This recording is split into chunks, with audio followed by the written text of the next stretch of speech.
musician. People think that when I make music, I'm doing cool technical stuff, but it's actually just this. Around 3 years ago, I released an album called Constructed Directions, an album inspired by the feeling of walking around the city. This idea itself had already been executed by other much more acclaimed electronic albums, but I guess the way I approached the idea myself was slightly more unorthodox. For example, I'd often record stuff with my phone, either a conversation with a friend, If there's an after party, I'll probably be going to that, but if not, then a malfunctioning bus announcer, or just general cityscape ambience and incorporate it into the mixes of these tracks. I'd grab bits and pieces from band performances from my old secondary school and chop them up.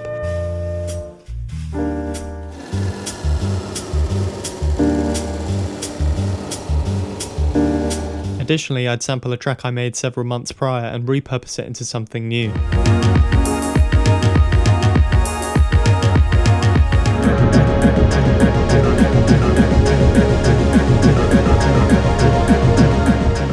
In turn, despite it being unintentional, Constructed Directions was the product of my surroundings. It was the first time I ever utilised these techniques, and so it became indebted to my style going forward. A year later, however, I released another album titled A Broadcasted Adventure, which I released under my side alias, Ideal Airlines. This alias was my outlet for exploring pure sample-based music within the themes of aero flight travel. What's on the Telly, however, is an outlier in that case, as it's more focused towards exploring my childhood nostalgia, sampling theme tunes and dialogue snippets from TV shows I used to watch, particularly the ones broadcasted by the BBC. In the end, what started as a fun plunderphonic experiment turned into one of my favourite projects I've ever made.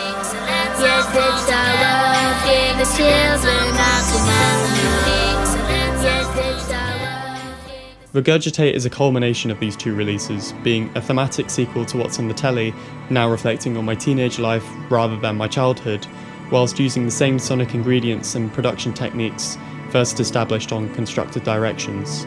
In turn, having an archive of hundreds upon hundreds of unfinished and unreleased tracks, audio recordings, and found samples allow me to put together a project that is entirely based around the art of recycling my own material.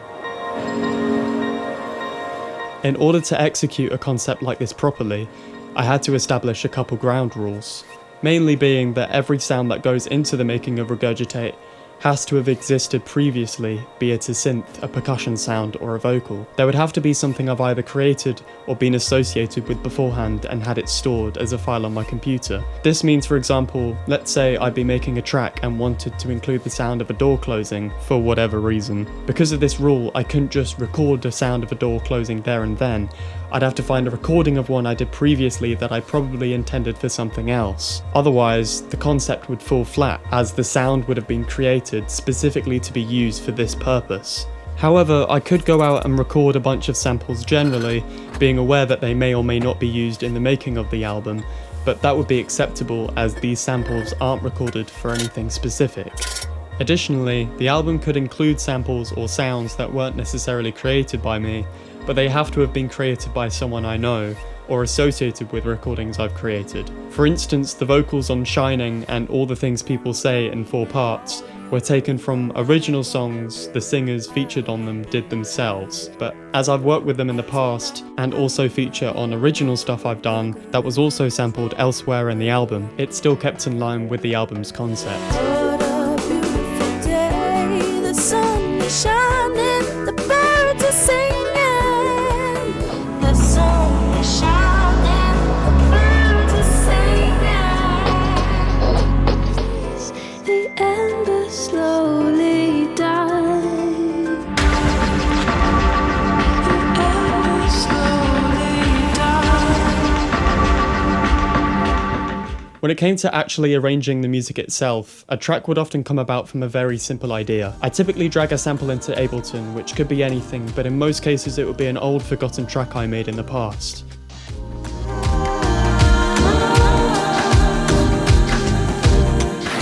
I chop it up and pitch it until I get something interesting and then loop it.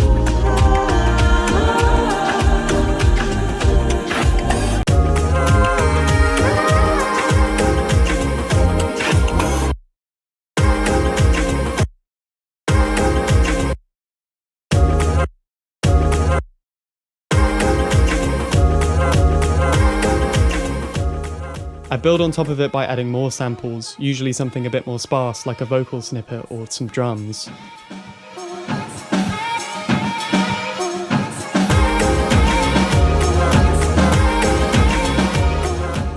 I'd then keep this group of elements going for a while before taking some of the original elements away and replacing them with new ones.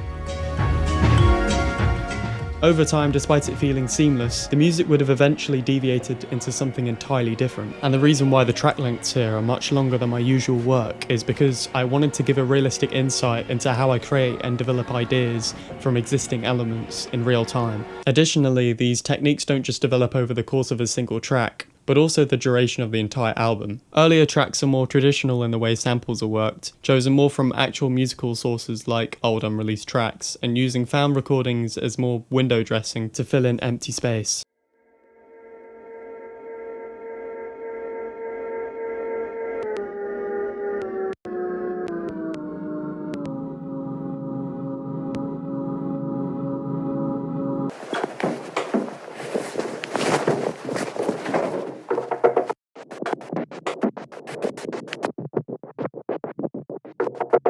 I think that, like, hopeful thinking, if there is one, I would like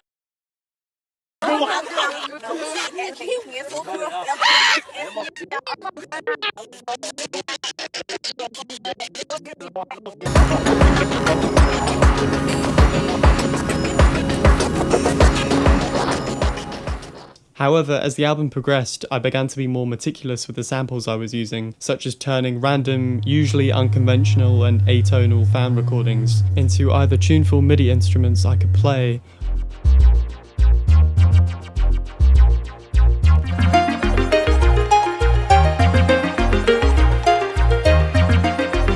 or chopping them up extensively into particular rhythms.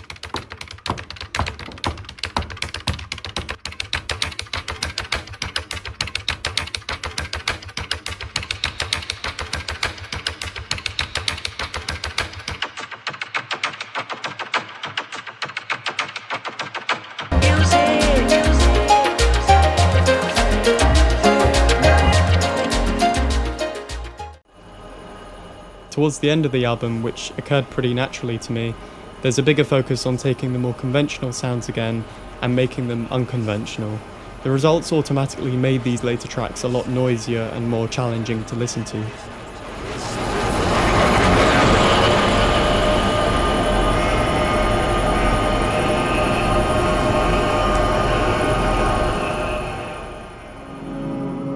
Much like the music itself, the visual aspect of Regurgitate was made out of pre-existing material. While searching for old tracks of mine to sample for this record, I'd simultaneously come across a piece of unused cover art I made for a potential EP or album that never came to be. I pick out ones that stand out as well as random other photos I'd have lying around and layer them in Photoshop. I'd then use various distortion effects and transparency filters to transform these images into something completely unrecognizable. A technique that was inspired by the early cover arts of Amon Tobin, which were designed by Open Mind, the then in-house design team of Ninja Tune. The end results of these, I feel, fits the music perfectly.